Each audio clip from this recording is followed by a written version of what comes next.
కూడా పాటలకే తలలాడిస్తాయట. కనుక ఆ పాటలకు, ఆ నాదానికి, ఈ వేదానికి పరవశించేటువంటి వాడు. అక్కడ నాదం శశిధర శర్మ గారిది, ఇక్కడ వేదము వరంగల్ పండితుల వారిది. ఆ నాదాన్ని, ఈ వేదాన్ని ఆస్వాదించి మనల్ని అనుగ్రహించేటువంటి నటరాజమూర్తి శివో వేద, వేద శివ అని శాస్త్రం చెప్తుంది. కనుక శివమే వేదం, వేదమే శివం, వేదాధ్యాయి సదాశివ అన్నట్టుగా ఈశాన సర్వ విద్యానాం ఈశ్వర సర్వభూతానాం బ్రహ్మాధిపతిర్ బ్రహ్మణోధిపతిర్ బ్రహ్మ శివో మే అస్తు సదా శివో అంటుంది శాస్త్రం. అన్ని చదువులకు అధిపతే పరమేశ్వరుడు. కనుక అలాంటి నటరాజమూర్తితో కూడినటువంటి పరమేశ్వరుడు కూడా ఆనందించేటువంటి సంగీతము ఇక్కడ గానం చేయబడింది. కనుక అలాంటి సంగీతాన్ని మనమందరం కూడా ఆస్వాదించి తరించినటువంటి వాళ్ళం. కనుక అలాంటి చక్కని పాటలు ఆస్వాదించినప్పుడు మీ స్పందన చాలా అవసరము. గట్టిగా చప్పట్లు కొట్టడం చాలా అవసరం. అథ కన్యాదానాఖ్యం కర్మ కరిష్యే. ఇక వేదిక మీద ఏం జరుగుతోంది? ఇక్కడ వరకు వేదిక మీద పరమేశ్వరుడు వచ్చి కూర్చున్నాడు. పరమేశ్వరునికి చక్కని పీఠం, సింహాసనం వేశాం. ఆ సింహాసనం మీద పరమేశ్వరుడు కూర్చుంటే ఆయనకు మేనక హిమవంతుడు దంపతులతో సమానమైనటువంటి దంపతులు రాకేష్ రెడ్డి దంపతులు, మరి ఇక్కడ సిద్ధార్థ దంపతులు, వీళ్ళు కన్యాదాతలు అవుతున్నారు. ఇక్కడ అంటే అమ్మను బిడ్డగా పొందినటువంటి అదృష్టం ఎంతమందికి ఉంటుంది చెప్పండి. అందుకే మన తెలంగాణలో బిడ్డ ఎక్కడ ఉన్నా సరే పెళ్లి చేసి పంపించకుండా 5 ఏళ్ళు కాగానే ఆ బిడ్డను తీసుకొని వచ్చి ఆ బిడ్డ కుటుంబం చక్కగా ఉండాలి, చల్లగా ఉండాలని మన తెలంగాణలో మాత్రమే ఉన్నటువంటి ఏకైక సంప్రదాయము ఆ బిడ్డను అమ్మగా భావించి ఒడిబియ్యం పోసేటువంటి సాంప్రదాయం మనలో ఉంది. ఈ మాట చప్పట్లు గట్టి కొట్టొచ్చు, ఎందుకంటే ఇది మన సంస్కృతి. అలా పరమేశ్వరుడు వేదిక మీద వచ్చి కూర్చున్నటువంటి పరమేశ్వరుడికి ఈ దంపతులు కాళ్ళు గడిగారు, మధుపర్కాలు పెట్టారు. ఇప్పుడు కన్యాదానం చేయడానికి సిద్ధంగా ఉన్నారు. కన్యాదానం అంటే అమ్మాయిని ఇచ్చేసి చేతులు దులుపుకోవడం కాదు. ఈ అమ్మాయి ద్వారా పరమేశ్వర పార్వతీదేవిని పొంది లోకాలను చల్లగా చూడు తండ్రి అని అలాంటి కన్యాదానాన్ని చేస్తున్నారు. చాలా సందర్భాలు తామ్ర గభస్తి నాగ సౌమ్య గంధర్వ వారుణ భరతాఖ్య నవఖండ మండితే మహాసరోరుహాకారే 50 కోటి విస్తీర్ణ భూమండలే లక్షయోజన విస్తీర్ణ జంబూ ద్వీపే సుమేరు నిషద హేమకూట హిమాచలానాం హరివర్ష కిం పురుషయోర్ దక్షిణే సేతుబంధ మలయాచలయోః ఉత్తరే సహస్రయోజన విస్తృతే భరతవర్షే భరతఖండే ప్రజాపతి క్షేత్రే దండకారణ్యే కర్మభూమౌ అయోధ్య మధుర మాయా కాశీ కాంచి అవంతికా పూరి ద్వారావతి ఇత్యాది మోక్షపురి విరాజితే శ్రీరంగ శ్రీశైలాది పుణ్యక్షేత్ర సమన్వితే అంగభంగ కళింగ కాశ్మీర కాంభోజ కామరూప సౌవీర సౌరాష్ట్ర మహారాష్ట్ర మగధ మాళవ నేపాల కేరళ చోళ బంగాళ గౌళ మలయాళ సింహళ ద్రవిడ ద్రావిడ కర్ణాట లాట కరాట పానాట పాండ్య పులిద ఆంధ్ర ద్రాహుణ దశారణ విదర్భ విదేహ బాహు పని కానీ చెడు పని కానీ జరిగిందంటే అది మంచి పని కానివ్వండి, చెడు పని కానివ్వండి, దాని నుంచి వచ్చేటువంటి ఫలితం మాత్రం నలుగురు పొందుతారట. ఇక్కడ జరిగేటువంటిది ఉత్తమమైనటువంటి సత్కార్యం. ఇలాంటి కార్యంలో పాల్గొనేటువంటి వాళ్ళందరికీ కూడా సమానమైన ఫలితం లభిస్తుంది. కనుక మీరందరూ కూడా చెప్పండి, ఇదానీం అనాది విద్యా వాసనయా సంసార చక్రేస్మిన్ మహతి నానాయోనిషు జనిత్వా కేనాపి భాగ్య విశేషేణ మమ జన్మ అభ్యాసాది జన్మ ప్రభృతి ఏతత్ క్షణ పర్యంతం మనోవాక్కాయ కర్మభిః జ్ఞానతః అజ్ఞానతః కృతానాం పాపానాం ఉపపాతకాది నవవిధాన పాపానా అపనోదన ద్వారా పరమేశ్వర ప్రీత్యర్థం గంగా వాలుకాభిః సప్త ఋషి మండల పర్యంతం కృతరాశేః వర్ష సహస్ర అవసానే ఏకైక వాలుకా అపకర్ష క్రమేణ సర్వరాశి అపకర్ష సంమిత కాలే శాశ్వత శివలోక సిద్ధ్యర్థం తిలైః సూర్యమండల పర్యంతం యవైః చంద్రమండల పర్యంతం మాసైః ధ్రువమండల పర్యంతం కృతః ఆశీర్వర్ష సహస్ర అవసానే ఏకైక తిల యవ మాష అపకర్ష సంమిత కాలే సర్వరాశి అపకర్ష సంమిత కాలే బ్రహ్మలోకే శివలోకే నిత్య నివాస సిద్ధ్యర్థం సాలంకృత సహిరణ్య ఉదక కన్యాదానం తుభ్యం అహం సంప్రదదే కన్యాం కనక సంపన్నాం కనకాభరణీరుదాం వాస్యామి శంభవే తుభ్యం బ్రహ్మలోకే జిగీషయ కన్యే మమాకృతో భూయాః కన్యే మే దేహి పార్శ్వయోః కన్యే మే సర్వతో భూయాత్ వద్దానాన్ మోక్షమాప్నుయాత్ విశ్వంభర పంచభూతాః సాక్షిణ్య సర్వదేవతాః ఇమాం కన్యాం ప్రదాస్యామి పితॄణాం తారణాయ వై చతుస్సాగర పర్యంతం గోబ్రాహ్మణ గో మహాదేవేభ్యః శుభం భవతు కాశ్యప అవత్సారణై ధ్రువ త్రయార్షి ప్రవరావిత పరానంద చిదాకార పర వాసుదేవ గోత్రోద్భవేం గంధమాదన శర్వణో నత్రేం చతుస్సాగర పర్యంతం గోబ్రాహ్మణేభ్యః శుభం భవతు కాశ్యప అవత్సారణై ధ్రువ త్రయార్షి ప్రవరాన్విత పరానంద చిదాకార పర వాసుదేవ గోత్రోద్భవేం త్రికూట శర్వణః పౌత్రే చతుస్సాగర పర్యంతం గోబ్రాహ్మణేభ్యః శుభం భవతు కాశ్యపావత్సారణై ధ్రువత్రయార్షే పరవరాన్విత పరానంద చిదాకార పరవాసుదేవ గోత్రోద్భవేం హిమవంత శర్మణః పుత్రే చతుస్సాగర పర్యంతం గోబ్రాహ్మణేభ్యః శుభం భవతు కాశ్యపావత్సారణై ధ్రువత్రయార్షే పరవరాన్విత కాశ్యపస గోత్రోద్భవా అఖిలాండ కోట బ్రహ్మాండ నాయకీం తత్వస్వరూపిణీం చతుర్దశ భువనాధీశ్వరీం సర్వలక్షణ సంపన్నాం శ్రీ పార్వతీ నామ్నీం సాక్షాత్ మహాలక్ష్మీ స్వరూపిణీం వరార్థినీం కన్యాం చతుస్సాగర నప్త్రీం పౌత్రీం పుత్రీం నప్త్రీం పౌత్రీం పుత్రీం నప్త్రీం పౌత్రీం పుత్రీం మాంగళ్య తంతు నానేనా లోకరక్షణ హేతునా కంఠే బధ్నామి శుభగే త్వం జీవ శరదాం శతం మాంగళ్య ధారణం శుభమార్తోస్తు శుభోదయాలే సూర్యాదినానాం గ్రహణమానుకూల్య ఫలసిద్ధిరస్తు. అక్షతారోపణము తలంబ్రాలు పోయడం అనేటువంటి కార్యక్రమం జరుగుతుంది. ఈ తలంబ్రాలు పోసేటువంటి సందర్భంలో సందర్భోచితమైనటువంటి తలంబ్రాలకు సంబంధించినటువంటి చక్కని పాటను కూడా శశిధర శర్మ గారి నుంచి ఆశిస్తున్నాను.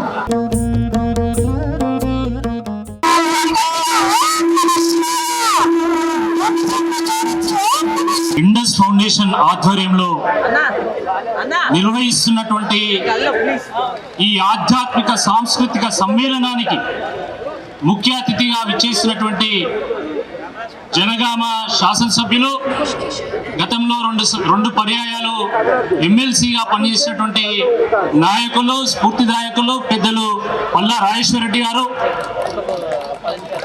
భగవద్గీత ఫౌండేషన్ ద్వారా భగవద్గీత యొక్క సారాన్ని సమాజంకి అందజేయాలని అనేకమైనటువంటి కార్యక్రమాలు నిర్వహిస్తూ ఇటీవలే కేంద్ర సాహిత్య నాటక మండలి అవార్డు పొందినటువంటి బ్రహ్మశ్రీ గంగాధర శాస్త్రి గారు, ప్రముఖ ఆధ్యాత్మిక గురువు, గత కొద్ది కాలంగా మన తెలుగు రాష్ట్రాలు పర్యటిస్తూ మన సనాతన ధర్మం యొక్క గొప్పతనాన్ని వివరిస్తున్నటువంటి స్వామీజీ రాధా మనోహర్ దాస్ గారు,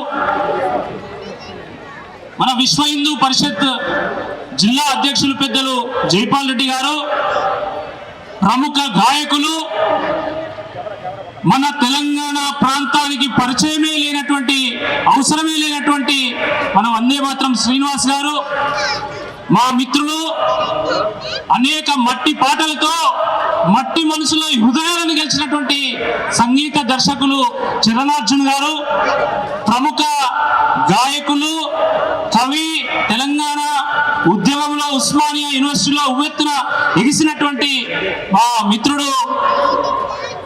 మిత్రుడు దరువు ఎల్లన్న గారు, అదేవిధంగా ఓరుగల్లు నలుమూలల నుండి విచ్చేసినటువంటి హిందూ బంధువులకు, శివ భక్తులకు, ఓరుగల్లు ప్రజలకు అందరికీ పేరు పేరున మహాశివరాత్రి సందర్భంగా శుభాకాంక్షలు.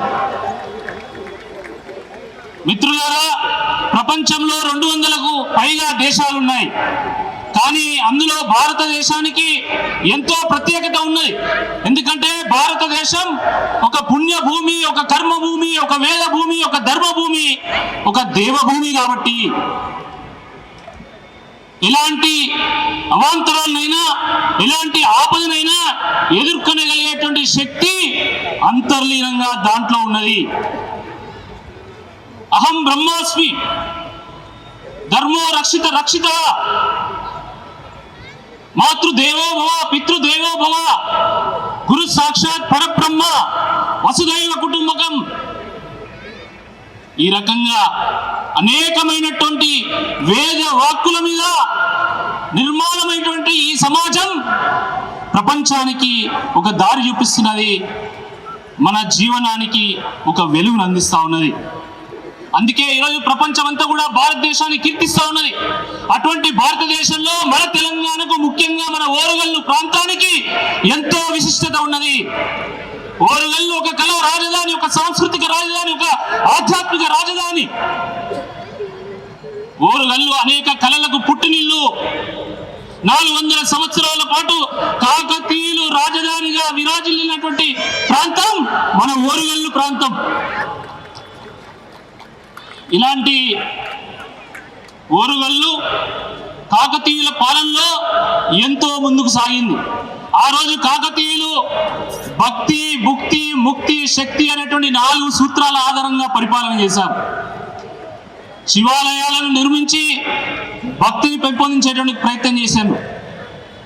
చెరువులను నవ్వించి దేశానికి అన్నం పెట్టేటువంటి ప్రయత్నం చేసిళ్ళు. రైతులకు ఉపాధి కల్పించేటువంటి ప్రయత్నం చేసిళ్ళు.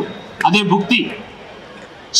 శైవం ద్వారా ముక్తి మార్గాన్ని ప్రసాదించడం జరిగింది.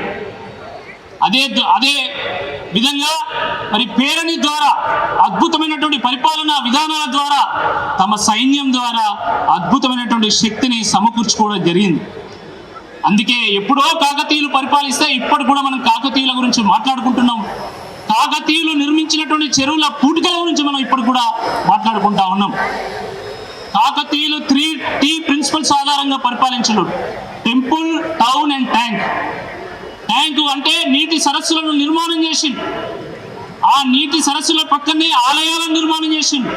ఆలయాల ద్వారా సంస్కారాన్ని అందించేటువంటి ప్రయత్నం చేసిండు, విద్యను అందించేటువంటి ప్రయత్నం చేసిండు. ఆ నీటి సరస్సుల పక్కనే గ్రామాలను, నగరాలను నిర్మాణం చేసిండు. ఇప్పటికీ ఆ చెరువులే మనకు అన్నం పెడతా ఉన్నాయి. అందుకనే కాకతీయుల పాలన అమ్మ తత్వాన్ని తలపిస్తుంది. కాకతీయుల చేత సృష్టించబడినటువంటి ఆ పేరుని మనందరిలో కూడా ప్రేరణ నింపుతుంది. అదేవిధంగా మన ఓరుగల్లులో ఏ గ్రామానికి పోయినా వీరకల్లులు దర్శనమిస్తూ ఉంటాయి. బండల మీద చెక్కినటువంటి శిల్పాలు దర్శనమిస్తూ ఉంటాయి, కనబడతా ఉంటాయి. అంటే విదేశీ దురాక్రమణ దారులకు వ్యతిరేకంగా పోరాడినప్పుడు, లేదా అటవీ జంతువుల నుండి ప్రజల్ని రక్షించాలనుకున్నప్పుడు వారు ప్రాణాలకు సైతం లెక్క చేయకుండా వారు పోరాడిన కాబట్టి వారి చిత్రాలను బండ మీద చెక్కి వీరకల్లులని పెట్టడం జరిగింది. దాని నుండి స్ఫూర్తి తీసుకొని తెలంగాణ ఉద్యమంలో ఈ గడ్డ మీద 1200 మంది తమ ప్రాణాలను గట్టి గడ్డి పోసవలే విసిరేసి వారు అనుకున్న లక్ష్యాన్ని సాధించడం జరిగింది. అంటే ఈ నేలలో, ఈ గాలిలో, ఈ మొత్తం ఈ ప్రాంతంలో ఆ తెగువ, ఆ తెగింపు, ఆ తిరుగుబాటు, ఆ త్యాగం దాగి ఉన్నదనేటువంటి ఒక వాస్తవాన్ని మనం గ్రహించాలి. మిత్రులారా, ఈ తెలంగాణ సంస్కృతిలో భాగమైనటువంటి మన ఓరుగల్లు కేంద్రంగా ఉన్నటువంటి బతుకమ్మ ఒక గొప్ప సందేశాన్ని అందిస్తూ ఉన్నది. బతుకమ్మ వస్తే వాళ్ళు తీరొక్క పువ్వు, అది సీతయ్యడ పువ్వు కావచ్చు, గునుగు పువ్వు కావచ్చు, కనకాంబరం కావచ్చు, గడ్డి పువ్వు కావచ్చు, తామర పువ్వు కావచ్చు, అవన్నీ తీసుకొచ్చి అద్భుతంగా అందంగా పేర్చి ఆ బతుకమ్మను మనం మొక్కుతాం. అంటే ఏంది? తీరొక్క పువ్వుని తీసుకొచ్చి అందంగా పేరుస్తున్న బతుకమ్మను చూసినప్పుడు ఏమర్థమవుతుంది అంటే కులాలు, వర్గాలు, వర్ణాలు, మతాలు, భాషలు, ప్రాంతాలు వేరైనా కూడా మన అందరం కలిసి జీవించాలనేటువంటి ఒక గొప్ప సందేశాన్ని మన బతుకమ్మ అందిస్తుంది. కాబట్టి ఈ తెలంగాణ ప్రాంతం, ముఖ్యంగా ఈ ఓరుగల్లు ప్రాంతం అందుకనే ఒక ఆధ్యాత్మిక రాజధానిగా, ఒక స్కాల రాజధానిగా, ఒక సాంస్కృతిక రాజధానిగా ఈరోజు విరాజిల్లుతా ఉన్నది. మరి అటువంటి ఈ ఓరుగల్లులో ఈ మహాశివరాత్రి సందర్భంగా ఒక ఆధ్యాత్మిక సాంస్కృతిక సమ్మేళనం అవసరమని భావించి ఒక 5 ఏళ్ల క్రితం ఈ యొక్క కార్యక్రమాన్ని నిర్వహించడం జరిగింది. ఆనాడు అన్నాడు, ఆధ్యాత్మిక కార్యక్రమాలకు ఓరుగల్లులో పెద్ద ఆదరణ ఉండదు అని అన్నారు. కానీ అది తప్పు. మాలో భక్తి భావన ఉంది, మాలో దేశభక్తి ఉంది, మాలో సకారాత్మక ధోరణి కూడా ఉందని చెప్పేసి ఓరుగల్లే ఆ రోజు నిరూపించడం జరిగింది. మిత్రులారా, శివుడి వాహనం నంది, పార్వతి వాహనం సింహం, వినాయకుడి వాహనం ఎలుక, సుబ్రహ్మణ్య స్వామి గారి వాహనం నెమలి. శివుడి వాహనం, పార్వతి వాహనం ఒకరికొకరు తలబడితే ఏం జరుగుతుందో తెలుసు. శివుడి మెడలో పాము ఉంటుంది, ఆ పాముకు ఎలుక, నెమలి కనబడితే ఏం జరుగుతుందో కూడా మనకు తెలుసు. అయినా కూడా వాళ్ళు ఒక కుటుంబంగా జీవించి ఏకత్వాన్ని బోధించి లోక కళ్యాణం కోసం వారు ముందుకు సాగారు. ఆ రకంగా పార్టీలు ఏదైనా కూడా మన ఓరుగల్లు సంస్కృతి, మన ఓరుగల్లు ఒక ఔన్నత్యాన్ని కాపాడడానికి అందరం కలిసి పనిచేయాలనేటువంటి ఒక గొప్ప సందేశాన్ని ఈ వేదికగా అందించాలని చెప్పేసి ఆ రోజు సంకల్పించడం జరిగింది. పెద్దలు పల్లా రాజేశ్వర రెడ్డి గారు వారితో మాట్లాడినప్పుడు వారు ఏం చెప్పారంటే, ఇది ఒక ధార్మిక కార్యక్రమం, ఇది సమాజానికి సంబంధించిన కార్యక్రమం కాబట్టి అన్ని పార్టీల నాయకులు అన్ని సిద్ధాంతాల వాళ్ళని పిలవాల్సిందిగా వారే కోరడం జరిగింది. అందుకనే అందరి నాయకులను పిలిచినాం. కొందరు రాలేదు, కొందరు వస్తున్నారు, కొందరు రాకపోవచ్చు. అయినా కూడా మన అందరం ఒకటేటటువంటి ఒక సందేశాన్ని వినిపించాలని వారు చెప్పడము నిజంగా చాలా గొప్ప సందేశం. ఈ వేదిక అనేక మంది మహానుభావులను చూసింది. పద్మశ్రీ, బ్రహ్మశ్రీ అయినటువంటి గర్గపాటి నరసింహరావు గారు కానీ, బ్రహ్మశ్రీ మాడుగుల నాగఫణి శర్మ గారు కానీ, భాస్కర యోగి గారు కానీ, తనికెళ్ళ భరణి గారు కానీ, లేదా 2 ఏళ్ల క్రితం వచ్చినటువంటి మా గంగాధర శాస్త్రి గారు కానీ, మన తెలంగాణ గవర్నర్ అయినటువంటి తమిళసాయి సౌందరరాజన్ గారు కానీ, అనేక మంది సమాజాన్ని ముందుకు నడిపించేటువంటి నాయకులు కానీ, కవులు, కళాకారులకు ఒక గొప్ప వేదిక అయింది. ఈరోజు పల్లా రాజేశ్వర రెడ్డి గారు కూడా ఒక నాయకుడుగా మన ముందు ఉన్నారు. పల్లా రాజేశ్వర రెడ్డి గారు పరిచయం అవసరం లేదు. వారు షోడశపల్లి వాస్తవ్యులు, మన ఓరుగల్లు ముద్దుబిడ్డ. అనేక రంగాల మీద, అనేక వర్గాల ప్రజల మీద ఒక సకారాత్మకమైనటువంటి ప్రభావం చూపేటువంటి అనేక ప్రభుత్వ నిర్ణయాలకు రూపకర్త, శిల్పి. మహాశివరాత్రి పర్వదిన శుభాకాంక్షలు కూడా తెలియజేస్తున్నాను. ఒకప్పుడు ఓరుగల్లు అంటే ఉద్యమాలు, ఆనాడు చరిత్రలో కాకతీయులు, ఆ తర్వాత బతుకమ్మ, ఇవాళ ఓరుగల్లు అంటే మహాశివరాత్రి పర్వదిన సంబరాలు కూడా అని చెప్పుకోవచ్చు. ఏముంటుంది ఆ వరంగల్ అంటే 1000 స్తంభాల గుడి ఉంటుంది, అద్భుతమైన చెరువుల నిర్మాణం ఉంటుంది, అన్ని సిద్ధాంతాలను, రాద్ధాంతాలను, భావజాలను అందరినీ వినే ఓపిక, అన్నిటిని ముందుకు తీసుకుపోయే ధైర్యం, తెగువ ఉంటుంది. అదేవిధంగా అద్భుతంగా బతుకమ్మ ఆడతారు. అద్భుతంగా శివరాత్రి సంబరాలు కూడా చేస్తారని చెప్పి చెప్పుకునే విధంగా మా రాకేష్ రెడ్డి గారు ఏర్పాటు చేసిండ్రు. వారికి నిజంగా నేను మనసారా శుభాకాంక్షలు తెలియజేస్తా ఉన్నాను. బాగా చదువుకున్న వ్యక్తి, బిట్స్ పిల్లాలిలో చదువుకొని బయటి దేశాల్లో అమెరికా లాంటి అదే ఇతర దేశాల్లో పనిచేసి ఇవాళ కూడా ఇక్కడ ఎక్కడన్నా పని చేస్తానంటే నెలకు 5 లక్షల నుండి 10 లక్షలు ఉట్టిగా ఆయన జీతం ఇస్తారు.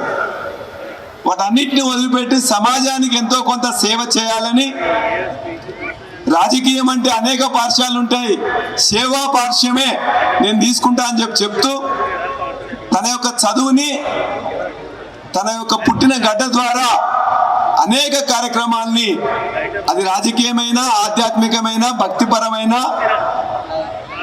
అద్భుతంగా చేస్తున్న రాకేష్ రెడ్డి గారికి అభినందనలు తెలియజేస్తూ, మన ఓరుగల్ అంటే ఒక్క 1000 స్తంభాల గుడే కాదు, భారతదేశంలోని దక్షిణ కాశీగా చెప్పబడే వేములవాడ కూడా మన దగ్గరే ఉన్నది. ఆ వేములవాడ రాజరాజేశ్వర స్వామి నాకు పేరుంది కాబట్టి నేను కూడా దీని గురించి నాకు తక్కువగా ఇన్ఫర్మేషన్ నాలెడ్జ్ ఉంటుంది. అయినా కూడా నన్ను ఇక్కడ పిలిచి మీ అందరితోని మాట్లాడే అవకాశం ఇచ్చినందుకు రాకేష్ రెడ్డి గారికి ధన్యవాదాలు తెలియజేస్తూ ఒక్కటే మాటతో నేను ముగిస్తాను. ఓరుగల్లు గొప్పతనం ఏదైతే అనేక సార్లు మనం చెప్పుకుంటున్నామో, ఆ ఓరుగల్లు కాకతీయుల యొక్క రాజధాని, అదేవిధంగా కాకతీయుల యొక్క చిహ్నాన్ని మనందరం కలిసి కూడా కాపాడుకోవాలని చెప్పేసి మీకు నేను విజ్ఞప్తి చేస్తున్నా. ఎందుకంటే ఇవాళ తెలంగాణ చిహ్నం కాకతీయులది ఉన్నది అంటే మనందరి గొప్పతనం, మన పూర్వీకుల గొప్పతనం, ఈ మట్టి గొప్పతనం, ఈ ప్రాంతం గొప్పతనం, ఇదన్నీ కూడా కాపాడుకోవాలని చెప్పేసి మీ అందరికీ విజ్ఞప్తి చేస్తూ మరొక్కసారి ఈ యొక్క మహాశివరాత్రి శుభాకాంక్షలు తెలియజేస్తూ ఆ దేవదేవుణ్ణి మన ప్రాంత ప్రజలందరూ కూడా సుఖ సంతోషాలు కలిగించాలని, కాకతీయులు నిర్మించిన చెరువులను నిండుగా ఉండాలని, తద్వారా పంటలు బాగా పండాలని, మనందరం కూడా సుఖ సంతోషాలు ఉండాలని చెప్పేసి మరొక్కసారి ఆ దేవదేవుని కోరుకుంటూ ఈ అవకాశం ఇచ్చిన మీ అందరికీ కూడా ధన్యవాదాలు తెలియజేస్తూ జై తెలంగాణ.